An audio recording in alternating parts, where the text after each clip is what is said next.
உருகி போக மாட்டீர்கள், உயர்ந்து போவீர்கள்.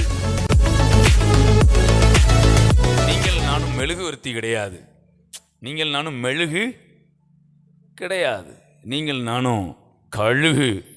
கையத்தட்டி நாள் ஆக ஆக உருகி போக மாட்டீர்கள், உயர்ந்து போவீர்கள். Praise God. மெழுகு உருகும்,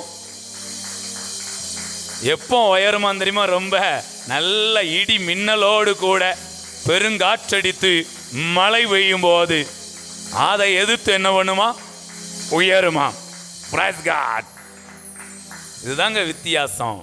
இப்போ நான் உலகத்தை நாங்கள் மெழுகுக்கு சமமாகவும் ஆவிக்குரிய உலகத்தை கழுகுக்கு சமமானவும் வைக்கிறேன்.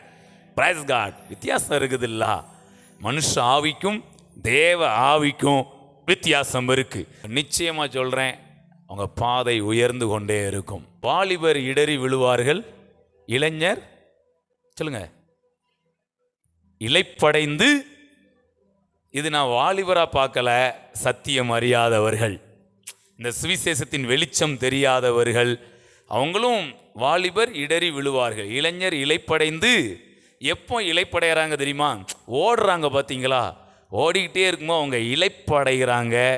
அவங்க ஓடிக்கிட்டே இருக்கிறது என்ன ஆயிடுதுன்னா அப்படி நடக்க ஆரம்பிச்சிருந்தாங்க. பிறகு நடந்துக்கிட்டே இருக்கிறவங்க உட்கார ஆரம்பிச்சிருந்தாங்க, உட்கார்ந்தவங்க கடைசியில் படுக்க ஆரம்பிச்சிருந்தாங்க.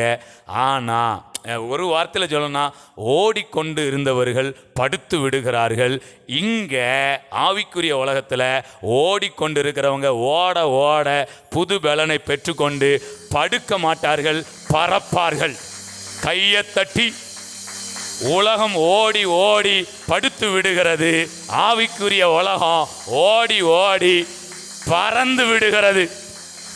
நல்லா பிரைஸ் காட். ஹல்லேலூயா.